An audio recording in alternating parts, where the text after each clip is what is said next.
Okay. I got 10 minutes to do this, and I'm between you and lunch and food, so I'll make it quick. And I'm around for the rest of the day. I have a little bit of stuff to do, but happy to answer any questions. So go through this pretty quickly. So who is Autris? We're a public company, as I mentioned. AUTR is our stock symbol.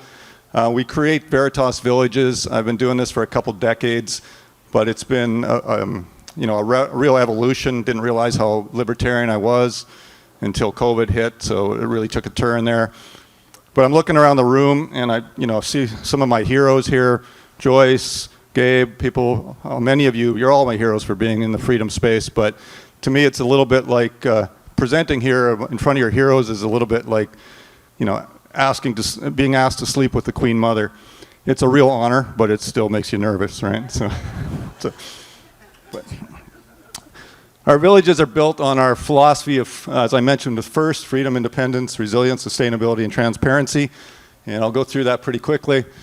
Everybody in this room, I'm normally doing presentations to people that haven't heard of any of this kind of stuff before, don't understand libertarian mindset, don't understand Bitcoin, so it's a little bit different for me. It's great to have people that kind of get it and to be among peers doing these sorts of things.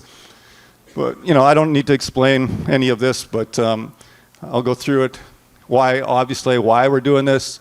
I think the Western world is really going more authoritarian every day. I mean, every day I wake up and there's new news that brings us more clients, which is nice for us, not so great for those countries. I'm originally Canadian, can't stand what's going on in Canada. Fortunately, I'm not there, but have a lot of friends and family there, so of course, I'm the big conspiracy theorist to them, so it is what it is.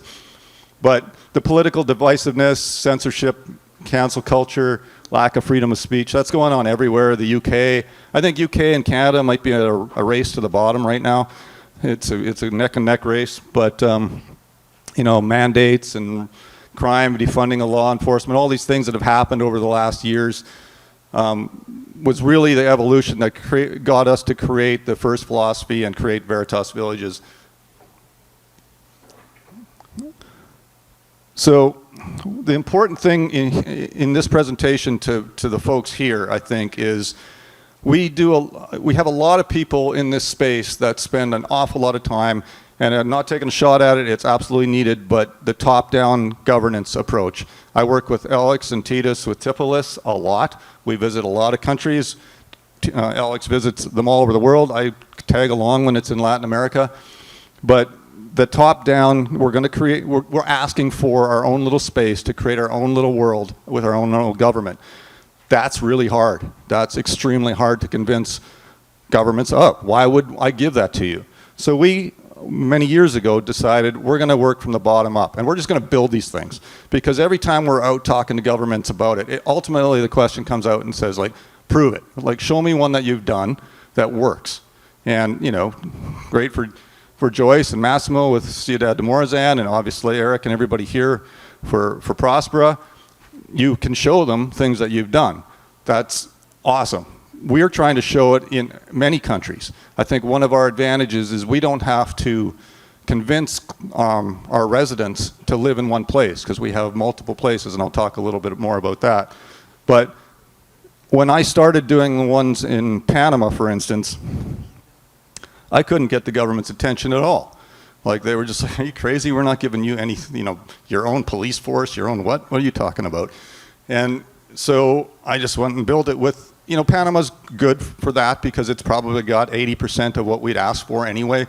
I pay 0% taxes, which is nice, as long as you're doing work outside the government, it's a jurisdictional tax like many of these countries have. But so we just decided, well, there's a good place to start, and we're going to prove it to them. Now, the government contacts me and goes, how did you sell out a community of hundreds of homes in like a webinar? And when everybody around you, all the other gringos that are coming down here and pretending to be developers, builds a home for their sister and their dentist, and then it just stops and it becomes a ghost town. Well, it's because of the first philosophy. It's because that resonates with people, and people like what we do. We're very open about it. We took a fork in the road. I just said, like, I don't like governments. I don't like taxes. I don't like the woke culture. I don't like a lot of things. And we're going to make a place where you don't have to live like that. You can live an open, free, life with a bunch of like-minded people. And not like we want a bunch of clones in the community, but the other day I showed our Coronado community, Veritas Village, Coronado, to 10 different couples, all different ages, 20s, 30s with young kids, 40s with teenagers, and up to every age, and interested in buying homes that are tiny homes up to mansions, and they're all like-minded. There were 10 countries in a row. Not a single one of the couples came from the same country. So Italy, Netherlands, Germany, France, UK, Canada, US, New Zealand, Australia. I probably missed a couple in there, but it was people that were just amazed that they're coming from different places in the world, and they got to talk to each other with people that felt the same way. So we're self-sustainable. All our communities are becoming off-grid, but people think of off-grid communities as like you're going to live in a yurt in the forest. That's not what we do. We have really nice luxury homes, but the solar systems and wind systems and everything have come so far now that you can do that.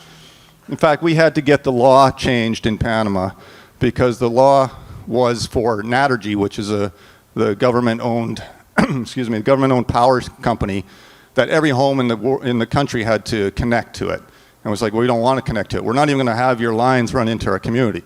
And frankly, we're going to have a lot more quality power, and it's going to be reliable. And they just couldn't get their heads around, you don't want power in your house? It's like, no, we do want power. It's just going to be our power and not yours. And so they had to actually change. It took years. We had to change that. And that's the big battle I'm always having with permitting. You think these little things like, no, we don't want your power, don't worry about it. We're just don't connect us. And it's like, well, you have to connect. It's like, well, we're not gonna. So we have our own food. We have our own community orchards and gardens, farmers markets, tilapia ponds, different things, cattle, stables. We have water.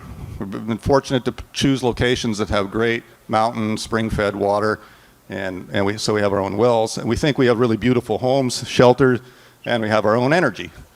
And less or no reliance on fiat currency if possible through Bitcoin. But these are the things that, when the power goes out, and it's uncomfortable, right? When you have no water, it's painful, right? Like you quickly realize that water is probably the most important thing.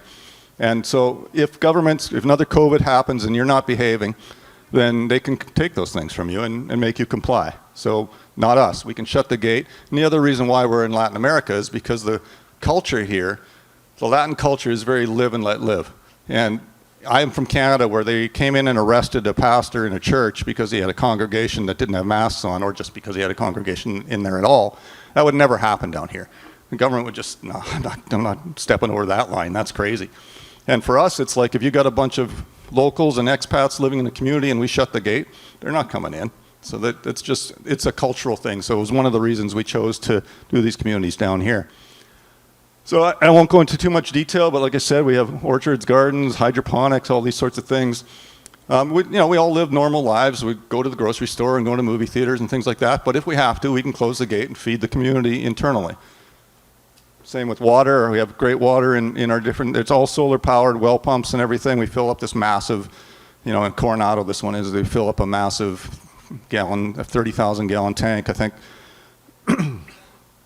We have some beautiful homes there. Most people choose one of our homes and modify it a little, but some people have designed their own homes and made crazy mansions and things like that. And a lot of people have just chosen, small, tiny homes. Like I said earlier, the power systems have come so far that we can actually, we build these systems to a big extent beyond what you normally would need.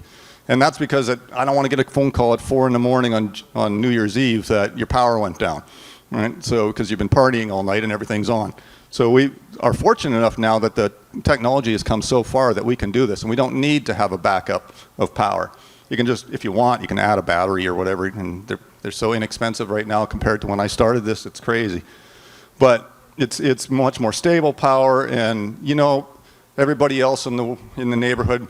I was sitting there actually in our welcome center in Coronado the other day, and a lightning struck and hit the transformer down on the road below us. And of course the whole neighborhood went out except ours, right? And then people from the local community come over and with their phones is, can I plug my phone in? I'm running out of battery. So it's kind of funny because people in the beginning are like, you can't do that. You can't have, I mean, this all started with my son and I living on a sailboat up near Vancouver Island in Canada, near Seattle. And we learned all about solar power, desalinating your own water, catching your own food, and eating sea asparagus and whatever we could get our hands on. We'd go as far as we could without, having to dig into the cans of pork and beans, because it was a challenge. But then we loved it so much. Like I said, I didn't realize I was that freedom-oriented, and I just did that. And then one day we just kind of like, let's bring this to land and let's do that. And so that's how this kind of all started. We've talked enough about Bitcoin already, I guess. We mine it with solar systems. I don't know how many other places are doing that. I think the HOA, controlled by a DAO, and it also uses quadratic voting. I probably don't have enough time to explain that, but it's a weighted voting system. If you've ever been on a HOA, as a president, you can't please anybody, and this kind of gets around that. There's lots of things. You need to have fun. You obviously need water, power, home, shelter, but you also need to have some fun. So we have different types of community places within them. There's a picture of one of the ones in Cherokee in Panama. Music studios, woodworking shops, tilapia pond. My grandson ate almost all the star fruit off of one tree, so he wasn't feeling too good the next day, but that's a shot from one of the orchards. I think one of our advantages too is that because we're expanding throughout Latin America at this point, and maybe throughout the world at some time, but right now in this region, we don't have to convince somebody to live in one location. We have options, and a lot of people will buy a home in one location and then a home in another. Our Costa Rican one is in a town called Atenas, which we're just starting that one now, but National Geographic really helped us by rating it as the best climate in the world. So that's going to go on our marketing our brochures for sure. But I was just in Salvador and just in Argentina for many weeks in the last few months, and kind of want to make sure that Bukele wasn't, frankly, going to get assassinated. And Milei, he just went through midterms, and we're a public company. We got to be a little careful where we put these things that can't fall apart in a week after we start. So we're expanding as quickly as we can, creating freedom-oriented communities in whatever region we can. This afternoon I'm looking at land here on Prospera, so I'm hoping we can do something together here too. Thanks.